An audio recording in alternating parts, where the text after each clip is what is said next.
आज के वीडियो में हम बात करेंगे डॉक्टर एपीजे अब्दुल कलाम के बारे में। डॉक्टर एपीजे अब्दुल कलाम कौन है?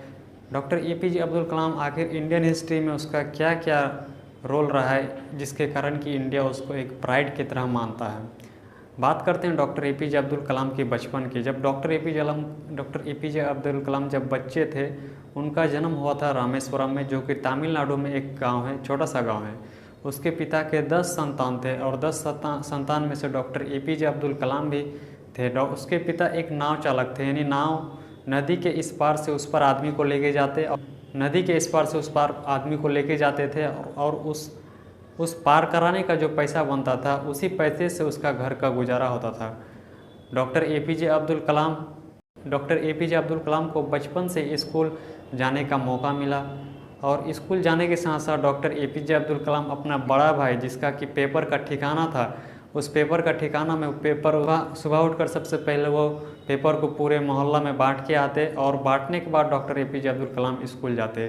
पेपर बांटने के पीछे कारण यह था कि जब doctor APJ Abdul Kalam paper को देते, उस देने से पहले पेपर का जितना भी नॉलेज था सारा कुछ पढ़ लेते। पढ़ने के बाद doctor APJ Abdul Kalam paper को बांटते थे। उसके बाद डॉक्टर एपीजे अब्दुल कलाम का टीचर कहते हैं कि डॉक्टर एपीजे अब्दुल कलाम पढ़ने में उतना इंटेलिजेंट तो नहीं थे, लेकिन डॉक्टर एपीजे अब्दुल कलाम काफ़ी मेहनती थे। उसका कॉपी बताता था कि डॉक्टर एपीजे अब्दुल कलाम काफ़ी मेहनत करते थे और इसी मेहनत की वजह से, इसी मेहनत करने की आदत से डॉक्टर एपीजे अब्दुल कलाम अर्थ से लेकर फर्श तक पहुंच जाए। एक गांव का लड़का प्रेसिडेंट बनना एक बहुत बड़ी बात होती है। जब डॉक्टर एपीजे अब्दुल कलाम का टीचर उसको एक दिन क्लास में पक्षी के बारे में पढ़ाया और पक्षी कैसे उड़ता है उस टॉपिक पे जब बात किया, तो उसको प्रैक्टिकल दिखाने के लिए नदी किनारे लेके चले गए। नदी किनारे जाके दिखाया कि पक्षी कैसे उड़ता है। वहीं से डॉक्टर एपीजे अब्दुल कलाम का सपना हवा में उड़ने का हुआ और आगे चल के जब वो थोड़ा यंग हुए, 22-23 साल का हुए, तो उसका सपना हुआ कि मुझे एक पायलट बनना है। पायलट बनने का सपना देखते हुए डॉक्टर एपीजे अब्दुल कलाम ने MIT यानी मद्रास इंस्टीट्यूट ऑफ टेक्नोलॉजी में एडमिशन लिए। हालांकि एडमिशन में काफ़ी दिक्कतें आई, फाइनेंशियल कंडीशन में उतने अच्छे नहीं थे, जिसके कारण डॉक्टर एपीजे अब्दुल कलाम को काफ़ी मुश्किलें सहना पड़ा। उसकी जो सिस्टर थी, उसकी बड़ी बहन डॉक्टर एपीजे अब्दुल कलाम का, वो अपना गहना और अपना कंगन वगैरह गिरवी रख के डॉक्टर एपीजे अब्दुल कलाम का फीस जमा किया था MIT में। बहरहाल डॉक्टर एपीजे अब्दुल कलाम पढ़ने लगे तो एक दिन टीचर उसे डॉक्टर एपीजे अब्दुल कलाम को बुलाया और एक एयरक्राफ्ट का डिज़ाइन बनाने को दिया। जब एयरक्राफ्ट का डिज़ाइनिंग बनाने को दिया तो डॉक्टर एपीजे अब्दुल कलाम बनाने लगे और बनाते बनाते जब एयरक्राफ्ट बन गया तो एयरक्राफ्ट प्रोफेसर को आके दिखाया। प्रोफेसर एयरक्राफ्ट का डिज़ाइन देख के डॉक्टर एपीजे अब्दुल कलाम को कहे कि आपका प्रोजेक्ट बिल्कुल अच्छे नहीं है, आप इस तरीके का मेहनत करेंगे तो आपका जो प्रोजेक्ट है, आपका जो स्कॉलरशिप का प्रोजेक्ट है, कहा कि आपका इस घटिया प्रोजेक्ट की वजह से आपका स्कॉलरशिप कैंसिल हो सकता है। डॉक्टर एपीजे अब्दुल कलाम घबरा गए क्योंकि उसको पायलट बनना था और पायलट बनने के लिए पीछे काफ़ी स्ट्रगल करते हुए आए थे, तो वो थोड़ा घबरा गए और डॉक्टर एपीजे अब्दुल कलाम ने टीचर से कहा कि डॉक्टर एपीजे अब्दुल कलाम ने प्रोफेसर से कहा कि सर मुझे आप सिर्फ 1 महीना का टाइम दे दो, मैं प्रोजेक्ट को दोबारा डिज़ाइनिंग को मैं दोबारा करके आपको दिखाऊंगा। डॉक्टर एपीजे अब्दुल कलाम का प्रोफेसर बोलता है कि आपके पास सिर्फ 3 दिन है, अगर 3 दिन के अंदर अंदर अगर आप प्रोजेक्ट को दोबारा से अच्छा करके दिखा पाए तो आपका स्कॉलरशिप अप्रूवल हो सकता है। डॉक्टर एपीजे अब्दुल कलाम यह बात सुनकर दोबारा घर वापस आए और घर वापस आने के बाद इतना मेहनत किया और 3 दिन में एक इतना बढ़िया डिज़ाइन तैयार किया और इतना जुनून के साथ तैयार किया कि वो सब भूल गया था कि मुझे सिर्फ 3 दिन उसे एक ही चीज़ पता था कि मुझे डिज़ाइनिंग बनाना है और इतना सुंदर डिज़ाइनिंग बनाया कि जब प्रोफेसर उसका एयरक्राफ्ट का डिज़ाइनिंग देखा तो उसके आंखों में आंसू आ गया, क्योंकि उस डिज़ाइन में सिर्फ मेहनत नहीं था, पूरा हार्ड वर्क था, पूरा जी जान लगा दिया था डॉक्टर एपीजे अब्दुल कलाम। क्योंकि उसको स्कॉलरशिप का पैसा एकदम बिल्कुल चाहिए था, अगर स्कॉलरशिप का पैसा नहीं मिलता तो बेचारा आगे चल के पायलट नहीं बन पाता। और टीचर ने इतना अच्छा प्रोजेक्ट देख के उसको काफ़ी सहानुभूति हुआ और उसको बोला क्या कि तुम ज़िंदगी में बहुत बड़ा कुछ करोगे। उसके बाद डॉक्टर एपीजे अब्दुल कलाम की ज़िंदगी में एक मोड़ आया जहाँ पे उसको एक करियर चुनना था। उसके पास 2 ऑप्शन आया था, एक उसमें से पायलट का था। आपको पता है कि doctor APJ Abdul Kalam pilot बनना चाहते थे, आपको मैंने बता दिया। और अब तो डॉक्टर एपीजे अब्दुल कलाम ने दूसरा ऑप्शन को चुना, पायलट बनने का। अब पायलट बनने के लिए doctor APJ Abdul Kalam interview देने चले गए। इंटरव्यू में 10 आदमी थे और डॉक्टर एपीजे अब्दुल कलाम भी उसमें से थे। डॉक्टर एपीजे अब्दुल कलाम 10वां स्थान पर थे, बाकी सब ऊपर में थे। और जो कंपनी के पास सीटें थी सिर्फ 9 सीट थी।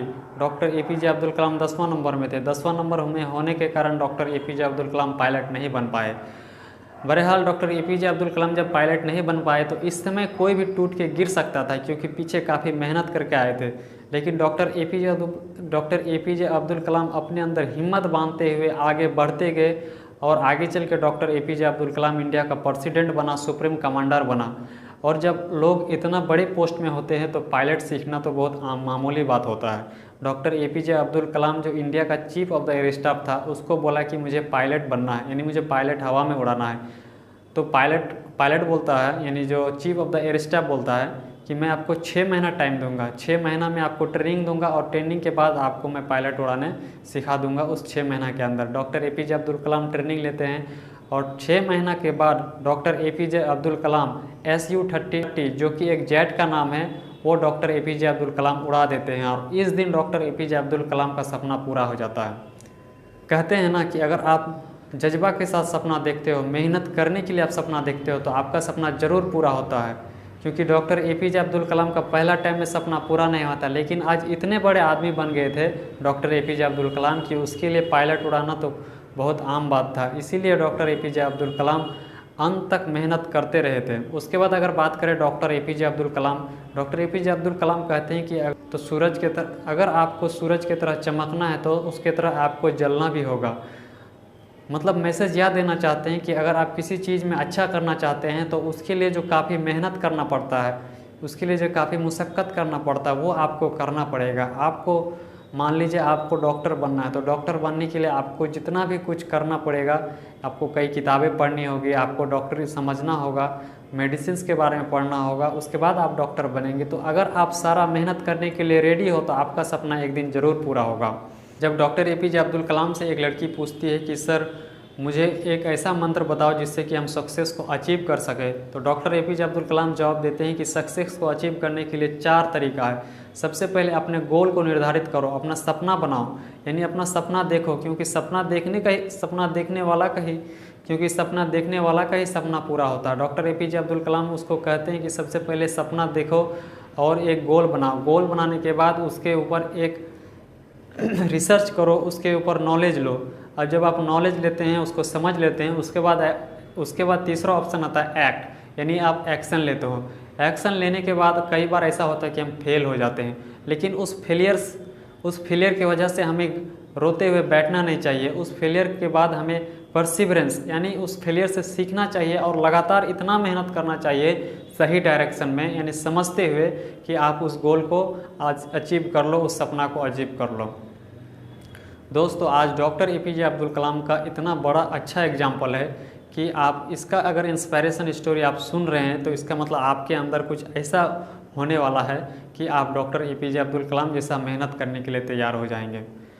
आप मेहनत करोगे तो आप आगे बढ़ोगे, मेहनत नहीं करोगे तो आप आगे नहीं बढ़ोगे। डॉक्टर एपीजे अब्दुल कलाम काफ़ी सिंपल लिविंग मैन था।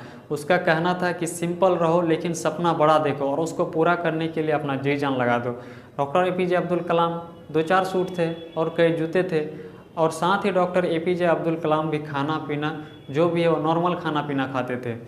उसके बाद अगर बात करें कि डॉक्टर एपीजे अब्दुल कलाम इतने बड़े आदमी कैसे बने, कहने का मतलब इतने बड़े साइंटिस्ट कैसे बने, जब बीच में वो पायलट में फेल हो गया क्योंकि उसको एरोनॉटिकल इंजीनियरिंग पढ़ लिए थे।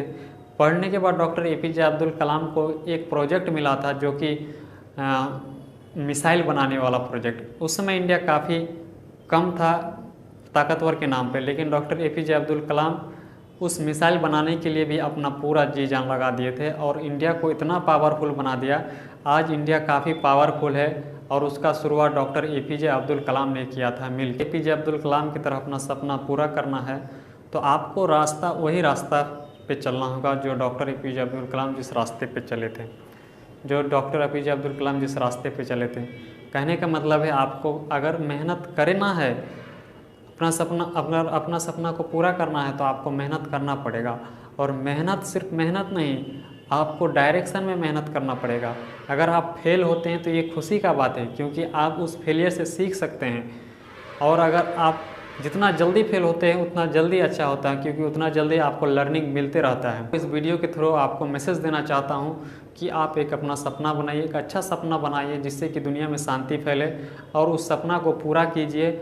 और पूरा करने के जिस दिन आप अपना सपना के लिए जीने लगेंगे, उस दिन आपके अंदर एक एनर्जी होगा, और उस एनर्जी से पूरे दुनिया में आप अपना एक शांति फैला सकते हैं, एक अच्छा मैसेज दे सकते हैं। क्योंकि लोग हमेशा बड़ा आदमी का ही बात सुनना चाहता है, जो मुकाम में बड़ा रहता है उसका बात। अगर घर में आपका कोई शिक्षक है और कोई एक खेत में काम करता है, तो जो शिक्षक है उसका बात ज़्यादा सुनता है, क्योंकि वो बड़ा पोस्ट में है।